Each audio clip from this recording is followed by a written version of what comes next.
Primetime local news, serving the Lakeland and Midwest regions. Good evening and welcome to Primetime Local News. There are 312 new cases of COVID-19 in Saskatchewan. 18 of those are in the Northwest Zone. 3,859 cases are considered active. 206 people are in hospital, with 13 of those in our zone. 33 people are in intensive care, including 2 in the Northwest. 201 people have recovered. 11,985 people have been vaccinated. City Council approved funding for startup Lloydminster, and Eric Bay has more on how the decision will help businesses in the city. The City of Lloydminster is entering into an agreement with startup Lloydminster, providing $80,000 in funding this year. The next 2 years will see a 2% increase as the city looks to ease Lloydminster's economic recovery from the pandemic. Startup is just a great assistance to work with the city and the chamber and other organizations to try and help people continue to move forward.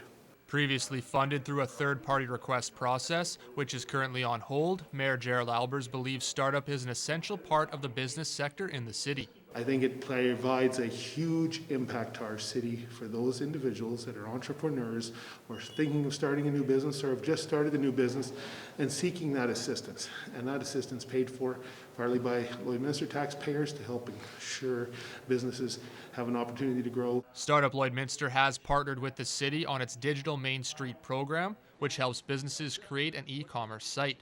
Executive Director Tess Wax says the program has been busy, with many area businesses unable to reach consumers when doors were closed last March. People are shifting online, so it's a great time to get your business online, whether that is an online store, like I said, or just online scheduling. People want that handy, just online click and buy. And then it also opens your store up to customers outside of our region and outside of our community. Maybe you'd have some customers out in Ontario or BC or in the States. The Digital Main Street program is free for local entrepreneurs. Eric Bay, Primetime Local News.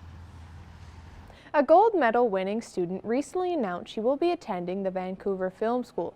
We spoke with her on her excitement to take the next step. 2020 saw the cancellation of many school events and competitions, but Holy Rosary High School student Mackenzie DiCrescenzo still got her chance to compete in the 2020 Virtual Skills Competition under the video production category, where she won gold. So my video was actually a music video about what life after COVID would be like, and what I did is I duplicated myself into multiple versions, so it wasn't just me on camera, there was more than one, so it seemed more lively. Mackenzie mentions that before she got to Holy Rosary, she didn't know much about video production, and her teachers helped her become more passionate, which secured her place in Vancouver Film School. I was surprised. I had worked really hard to get there, so the moment that I finally received notice that I was accepted, it was a really big moment and I felt really proud of myself. I have to thank Mrs. Ferguson, my coach for Skills Canada. She really taught me the whole process of how to make a video and how to make it stand out, how to make it look good, and yeah, I just owe a lot to her. She's hoping that her time at the school will help her one day see her work on the big screen. I'm hoping to focus on film production. If I was to focus on one subject, it would be directing, cinematography, and producing. And what would you say is some of the skills that you've learned here? Every year, the world's longest hockey game raises a lot of money for the Cure Cancer Foundation. Connor Chan chats with 2 residents who are doing their part for a good cause. Well, joining us is Sam, Syed, and Evan Nygren, the Lloydminster representatives at this year's world's longest hockey game. We'll start off to both of you.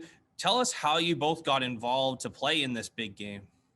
Obviously, a cause close to our hearts, and literally I just emailed them. I emailed them first in 2018, and I found out they were doing the game again this year. I emailed them. I went through 2 interviews on the phone, and they selected me to play out of a list of, I don't know, probably a lot that want to get involved and want to play. So that's how I got involved.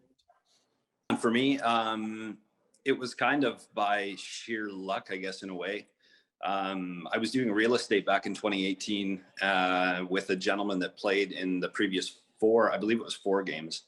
And just through talking, he knew that I'd played goal in the past in hockey, and they were quite desperate for goalies at that time. So Yeah, like I said, it was just kind of, we got talking. It was really quick. It came together really quickly. I think it was probably same for Sam, kind of really, it was, maybe 2 months prior to the game starting.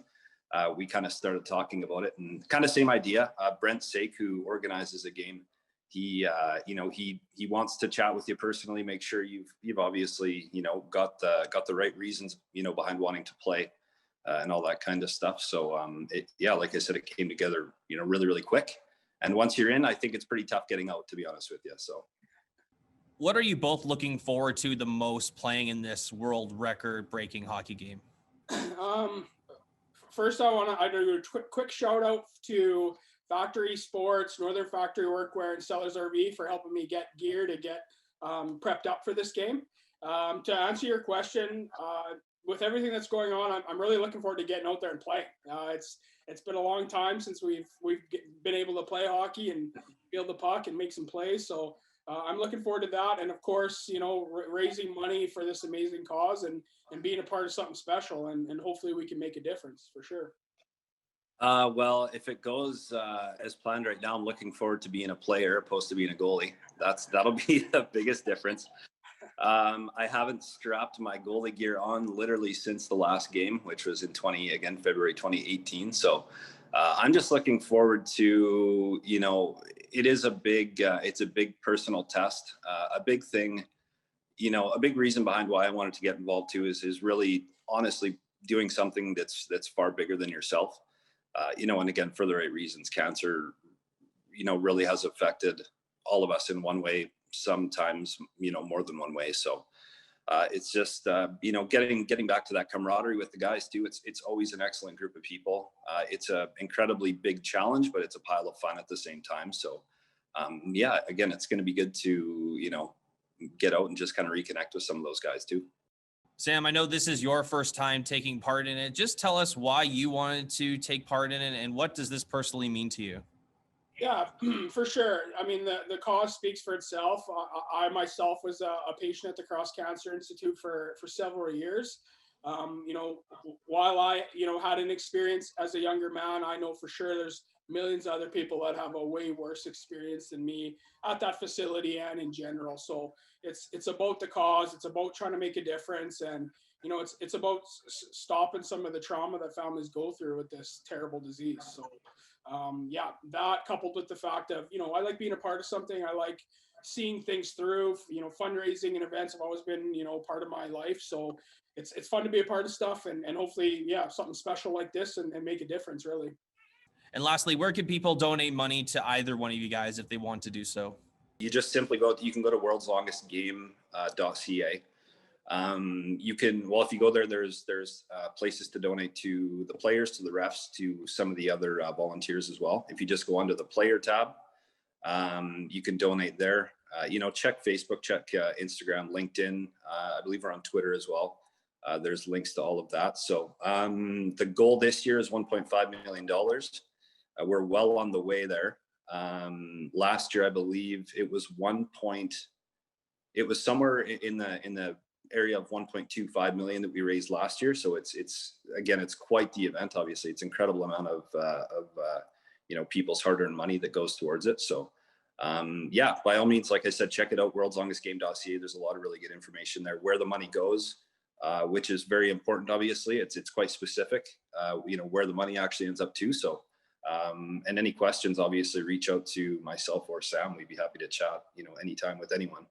And the pages are live from now until probably a week or two after the game. So Evan and I will be on social media when we're at the game. We'll be giving some live updates and stuff like that. So definitely pay attention and watch us, and wish us luck for sure. Evan and Sam, thank you very much for joining us. Best of luck to you in this world's longest hockey game. I'm sure we'll catch up with you guys during the games and during the downtime that you do have. So thanks very much for joining us. Thanks for having us, Connor. Thank you very much. Appreciate it. Now we're Connor Chan. We'll take a look at your weather forecast.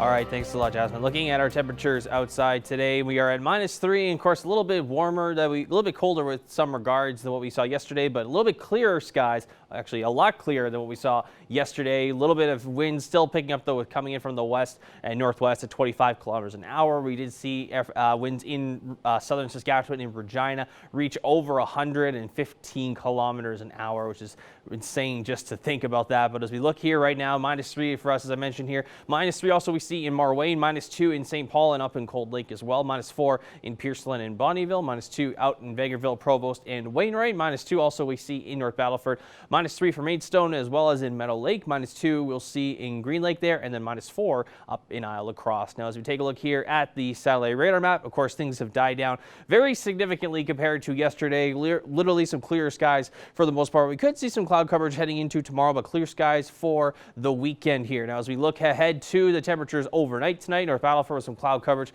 at -15 overnight tonight. They're of course still seeing some of that heavy wind over that 40 kilometers an hour there, but -7 is the daytime high for tomorrow, and the wind of course will drop pretty dramatically as it sits there at 11 kilometers an hour there. Cold Lake, same story there. A little bit of died down winds tonight, going into -14 tomorrow with cloud coverage, and then going into tomorrow, -3 with a little bit more sun and a few clouds. Now here's a look at us overnight tonight here in Lloydminster, -13 tonight, and then going into -4 tomorrow with, of course, mostly cloud coverage, but we will still see a little bit of sun for the most part. Now here's a look ahead to the next 3 days. -1 here for Saturday with that low there of -8 to start the day off, and there's a possibility some more flurries could be coming back here at -2 with that low there of -11 to start the day off. We could see wind chills throughout those 3 days, feeling a little bit more like -15 outside. That is a first look at your weather forecast. We'll have more prime-time local news coming up after the break.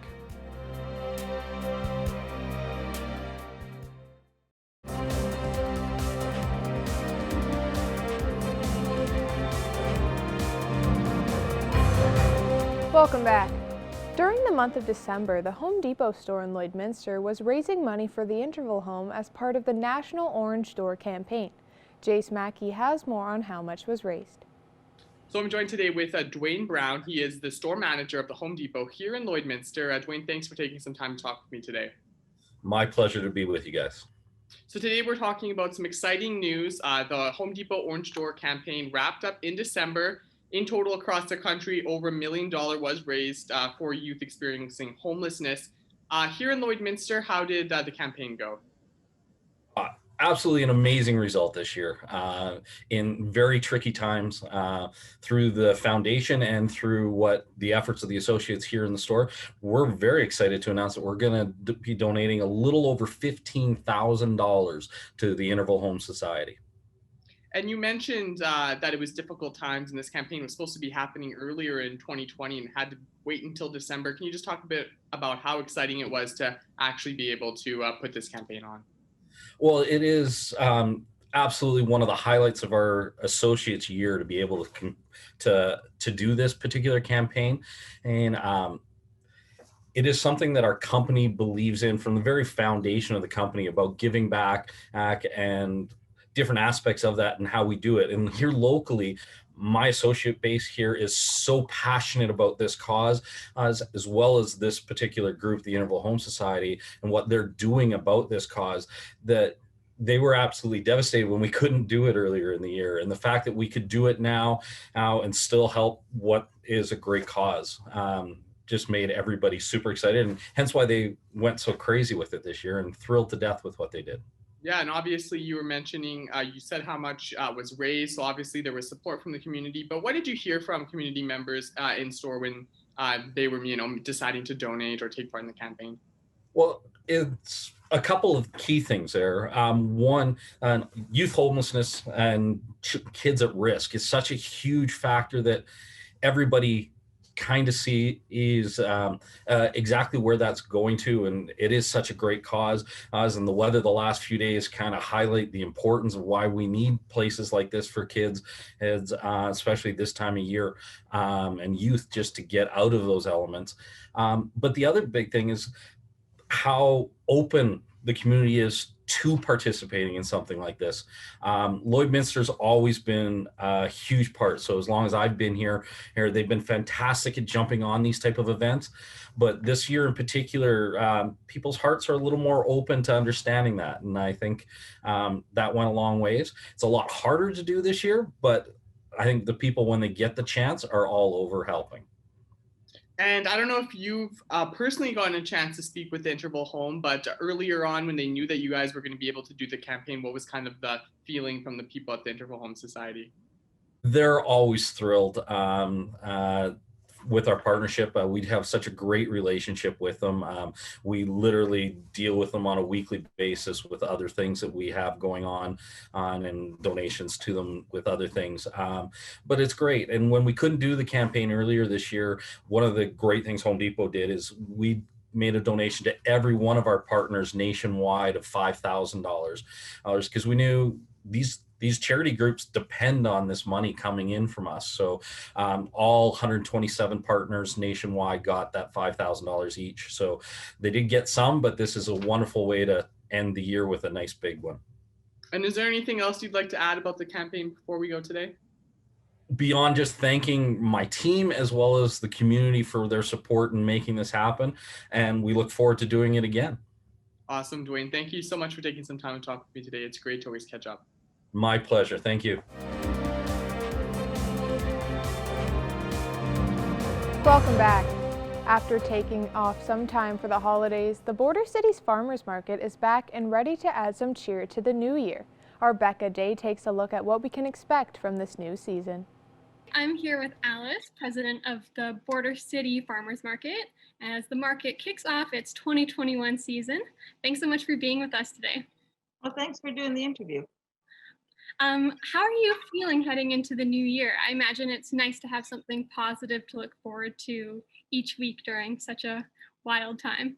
Yeah, it is. And we've already been through all the hoops last year, like how to get it set up so that we could do all the COVID stuff. So we're really anxious to get ready for another year. Absolutely. And have you found it difficult, or how has adapting to the COVID protocols been for you? At the start, it was a little difficult because we didn't know what we could do and what we couldn't do. But now that we've been doing it for since last May, it's kind of like second, like we are doing very well. Like it's not a problem at all. Oh, good. So correct me if I'm wrong, but the market features a lot of local vendors, right? Yes. So yes, we have vendors from this area, plus our farthest away one is probably Viking, but yeah, we've got, most of them are from this area. Oh, perfect. And for anyone who hasn't been to the market, what kind of products and vendors can they expect to find there? Well, we have all kinds of vendors. Like I said, we have Viking meats, they bring in their meats. We have Flint Honey that brings in their honey. We have people that do weighted blankets. We have baking, we have Norwex, we have Tupperware. Something for everybody. We have a guy that does leather. We have, something for everybody. Walk-ins, yeah. Awesome. So have you found the number of vendor applications increasing over the last little bit, especially due to COVID, because so many people are at home, they're practicing and honing their homemade crafts and gifts? Have you found an increase in that number? I think at Christmas time it was up a bit, or quite a bit. We'll see how it goes. We have been averaging about 20 vendors a week, and that's what we're at this week. We may have a couple more, but about 20. So yeah, some of the vendors are definitely, because of COVID, they're doing their hobbies or whatever and selling them for sure. Awesome. And for anyone who wants to check out the market, when and where can they find you? We're at the Service Sports Center in the Mike's Fieldhouse. We are there today it's from 12 till 4. And Saturday, 11 to 5. Perfect. And is there anything you'd like to add that I haven't thought to ask you, but you want to get the message out there? Oh, just that everybody should come down and check it all out. There's something for everybody there. You get to meet the person that's making it or whatever. And it's a great atmosphere to be in. Perfect. Well, awesome. Thank you so much. I appreciate you taking the time, Alice. Well, thank you for doing this. It helps out our market a lot.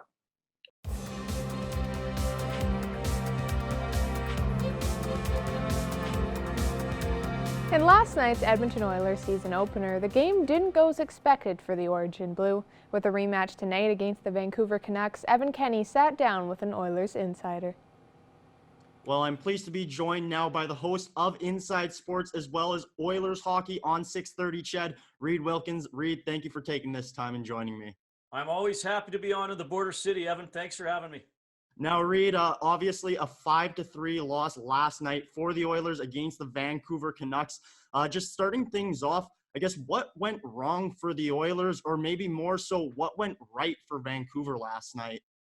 Well, I think it was a relatively sloppy game overall, and I think for the Oilers, they had some lapses in concentration and lapses in decision making. I mean, you look at Adam Larson getting out of position on the first goal.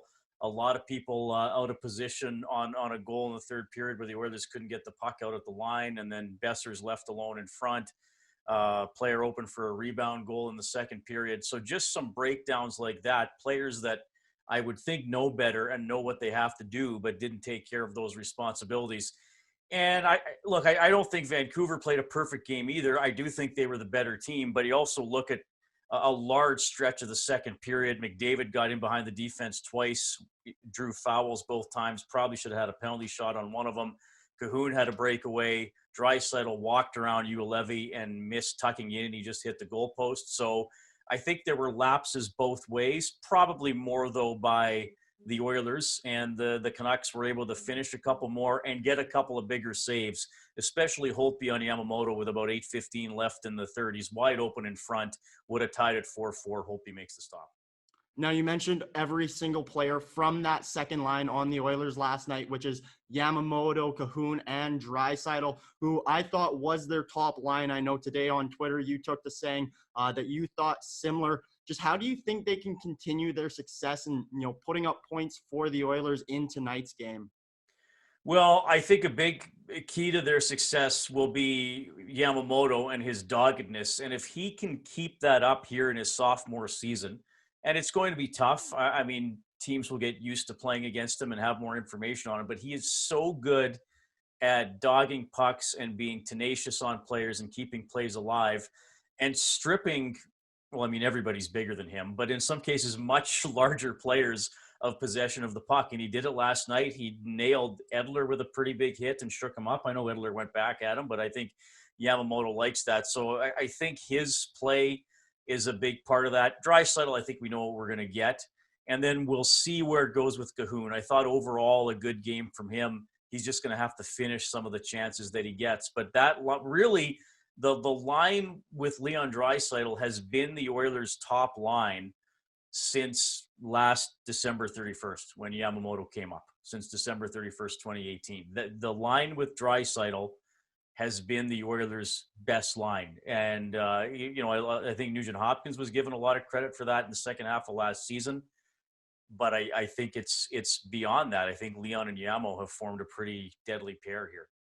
Now, turning it over to the defensive side of the game, obviously 5 goals against. No team really wants to do that. Now, not all 5 of them were Mikko Koskinen's fault, but he did only have an .857 save percentage. Reed, do you think he gets the start again tonight for the Oilers? No, it's Mike Smith, and I think we'll see probably the Oilers have 12 back-to-backs. I would guess almost all of them will be split depending on what happens in the first game. I mean, maybe if a player has a goalie has a shutout or he's simply just vastly outplaying the other guy, maybe he'd get to start back-to-backs. Yeah, it wasn't on Koskinen last night, but at the end of the day, he was the second best goalie. I mean, Holtby I thought they were both pretty good through 40 minutes, but in the third especially, Holtby made the big saves and Koskinen didn't. But the 5 goals against were on everybody, not just the goaltender, but they did need a save or two to bail them out and really keep them within 1 instead of being down 2 most of the third. Now, Reed, final question here. Each team was perfect on the PK, but that means that both power plays did struggle. I know it's tough to pick out one thing, but if you had to, what would one thing be that the Oilers need to do in order for that power play to be clicking? Well, take more shots. They only had 5 shots on goal in 4 attempts, and they have a lot of unselfish players. And I think they all want to be unselfish and get other guys going. And Barry's the new guy, and I'm sure he wants to be deferential, but they wanted to get Barry a goal. I think they just got to fire away. I mean, clearly they're elite passers, but they passed up some shots yesterday where I would have expected just fire it on net, and either you score or hope for a rebound. So, hopefully they get some more power plays again tonight. And I would say just shoot, just blast away, make the goalie work. Well, it should be another exciting one tonight. Puck drop is at 7 p.m. Mountain Standard Time. Reed, thank you very much for joining me today. Hey, anytime. Thanks for asking me. Now our Connor Chan will take a look at your weather forecast.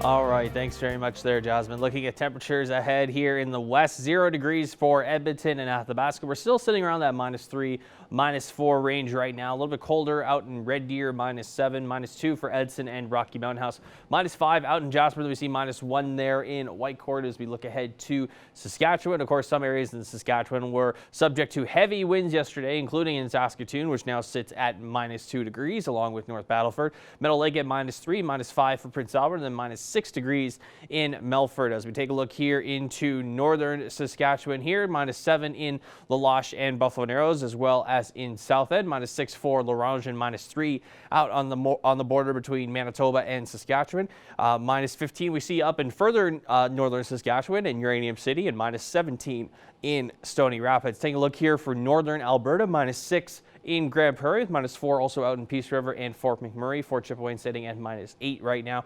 -10 for high level. Then we see -1 there for Slave Lake. Now, of course, southern Alberta and Saskatchewan, like I said, we're very subject to lots of winter storms and lots of wind throughout yesterday, but right now it's pretty calm on those fronts there. Of course, there's the damage to clean up there for crews around those areas. 3 degrees in Lethbridge and 0 degrees in Medicine Hat. -2 in Calgary right now, with -3 in Banff, and then -4 in Coronation, as well as in Kindersley and Swift Current as we look ahead to southern Saskatchewan. -3 in Moose Jaw, -3 also in Regina and Yorkton as well. Now, as we look ahead across the country, cloud coverage continuing on throughout the most part in Winnipeg at -2 degrees, -1 in Quebec City. We see 3 degrees in Toronto, 0 in St. John's, and then 1 degree in Halifax there. 7 degrees as we look out west into Vancouver, -14 up in Yellowknife, and then -6 degrees in Whitehorse right now. Now, as we look ahead into tomorrow on the Friday, as we are going to still see some temperatures kind of in the range of what we are right now. So -4 is our expected daytime high. Along there with Marwayne, Pierceland, and then -3 we'll see up north in Bonnyville and Cold Lake as well. -2 for St. Paul, -1 in Wainwright, Vegreville, and Provost for tomorrow.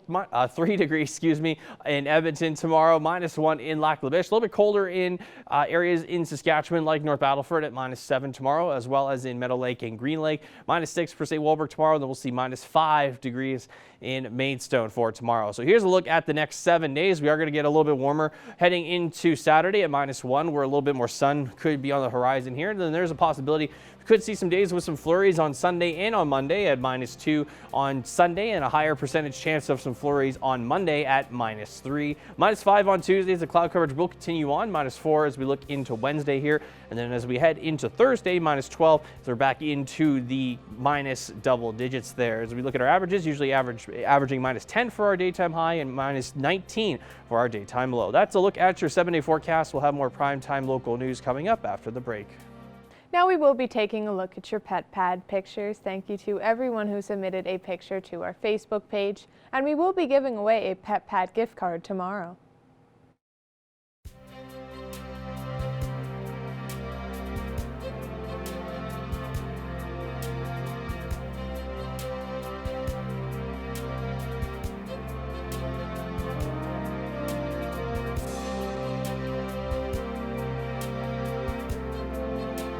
We want to see your pets. Send photos of your pet and their name to our Facebook, Twitter, or Instagram to have them featured on Pet of the Day. Your name will be entered into a weekly draw for a gift certificate from the Pet Pad.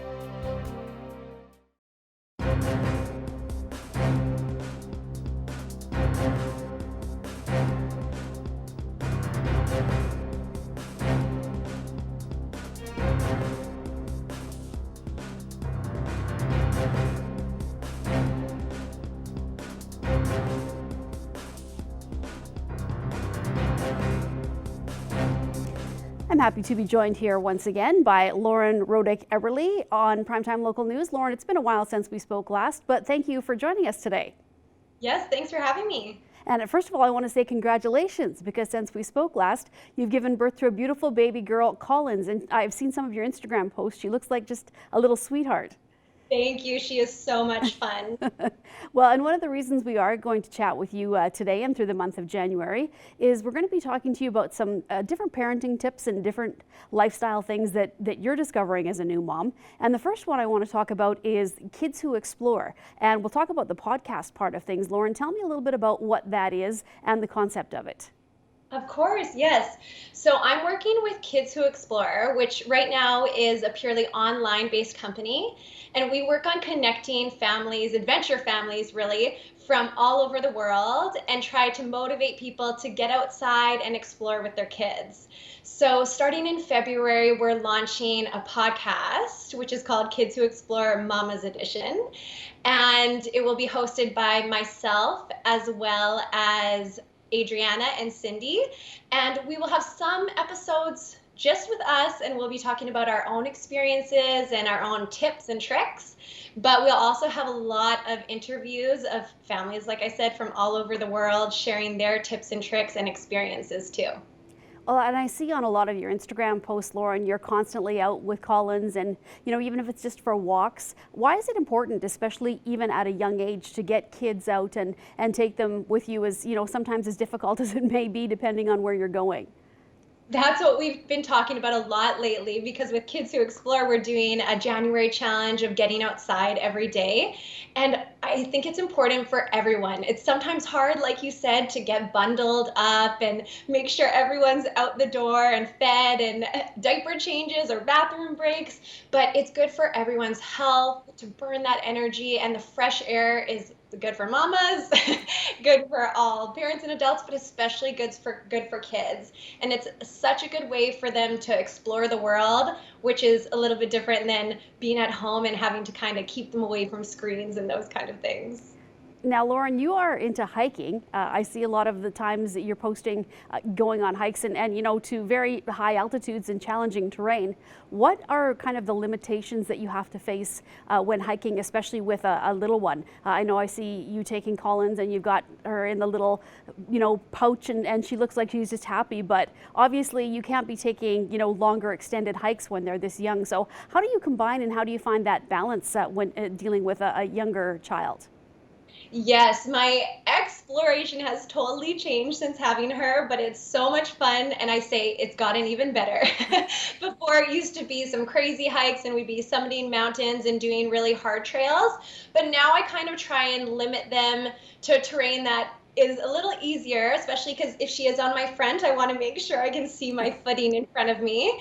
And then also just so that we're not out for too long, because I kind of try and keep it between 2 to 3 hours max, so that she can get some rest and get a diaper change and have a feeding. And what about, you are in a climate that's colder and has the snow, but there are some people that, for a benefit, I guess, get to live in the tropical areas and places like California and Florida.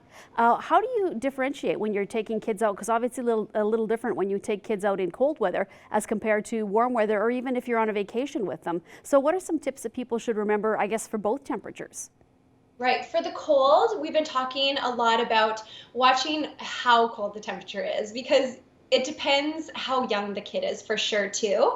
But you kind of don't want to go out if everyone's different. We've had lots of different answers, but we're kind of starting to pick around minus 15 degrees Celsius in order to go out. But that being said, you can definitely go colder if you're really bundled up and you're wearing a lot of wool. So layers, layers, layers is super important for winter.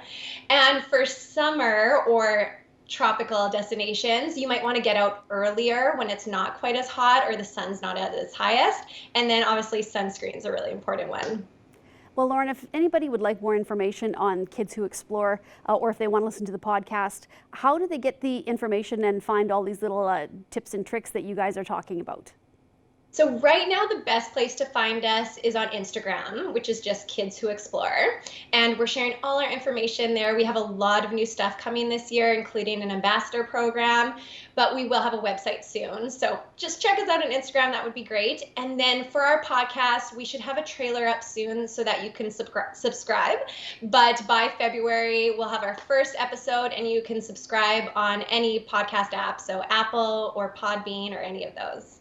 All right, well, thank you so much for joining with us today, Lauren, and good luck. And I'm sure it's going to be of a benefit to Collins for sure to keep exploring the way that you do. And we love seeing your photos. So I guess if people want to follow you as well, what's the best way to reach you on Instagram? Yeah, they can follow me at Lauren Rodick Eberly. You can check the spelling on here if you want. So on Instagram, it's Lauren Rodick Eberly. And then I also have a website, laurenrodickeberly.com, which links you to all of my different explorations and different businesses. Okay, well, thank you so much for joining us today, Lauren. We really appreciate it. Thank you so much for having me.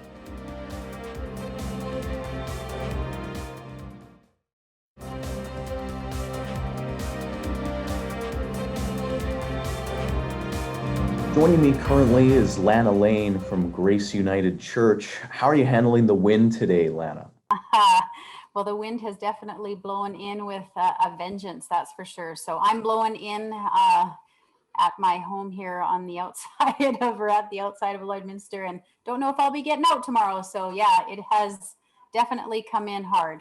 Well, I'm glad you managed with the roads also being so slick, but we're here today to check in on the monthly bottle drive that Grace United is operating. How is that going at the midway point of the month? Awesome. Actually, so on the onset of COVID here, and with the changes that have happened with a lot of our programming at the church, we just knew that we needed to do something that I guess kept us sort of busy, but also active in the community. And one way we thought we could do that was with these monthly bottle drives. So because we weren't able to run all of our programming as normal, we felt that, we still needed to be in the planning and the organizing of events that we knew we'd have to do in the future.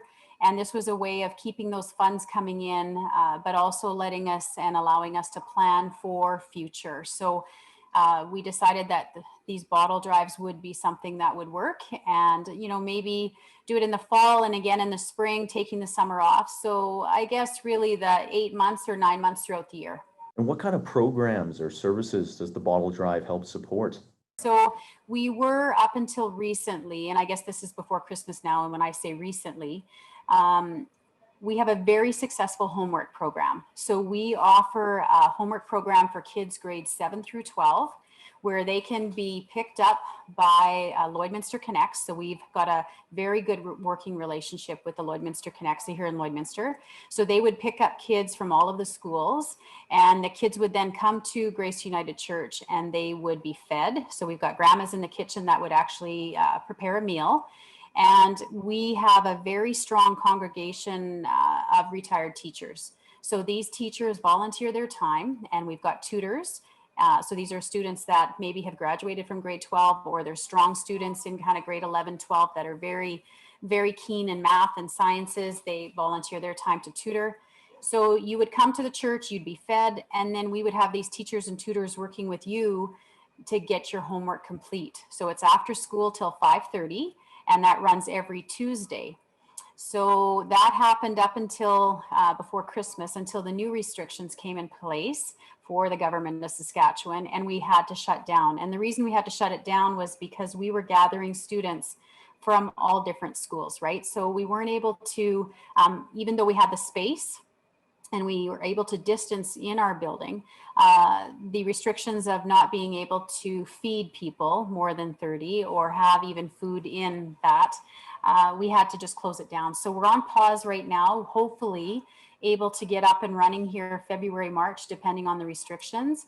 So that is definitely one of our programs that would benefit from the bottle drive.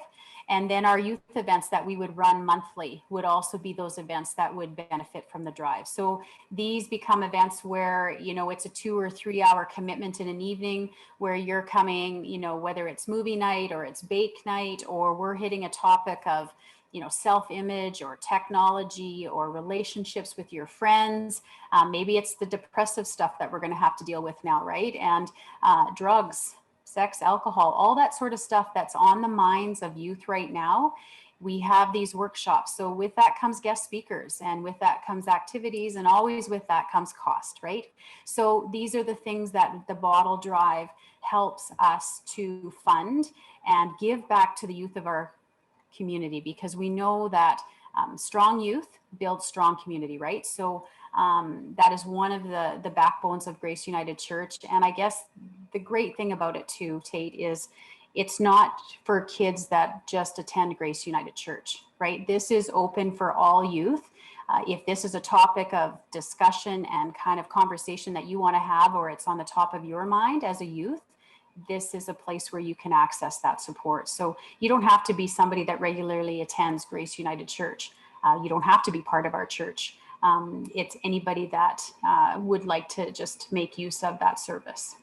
And lastly, for people who are looking to get involved, maybe make some donations, how can they do that? Again, what's so awesome about Lloydminster, really, we've had such strong support right from the get-go in September. So it hasn't only been congregational members that have been donating to our cause. We get people calling all the time into the office saying, hey, I've got bottles, would you mind coming by and picking them up? And that, again, is the beauty of what we're doing, is we will come pick them up. So we organize those pickup times. So if it's something that you are wanting to be involved in, you can phone the church and organize or set up a time. Thanks so much for your time, Lana. Have a good day. Yeah, thank you, Tate. Thanks. All right, taking one last look here at your weather forecast. -4 heading into tomorrow. A little bit warmer on Saturday at -1. -2 on Monday with a chance of some flurries there, and then also some flurries expected there for Monday at -3. -5 on Tuesday with that cloud coverage continuing on, and then going into Wednesday. -4 expected there, and mostly sun and a few clouds there. And then as we get into Thursday, we are going to get into a bit colder temperatures there at -12 with a 66% chance of some flurries, averaging usually -10 for our daytime highs and usually averaging around -19 for our daytime lows. Thank you for joining us on Primetime Local News. Have a great night.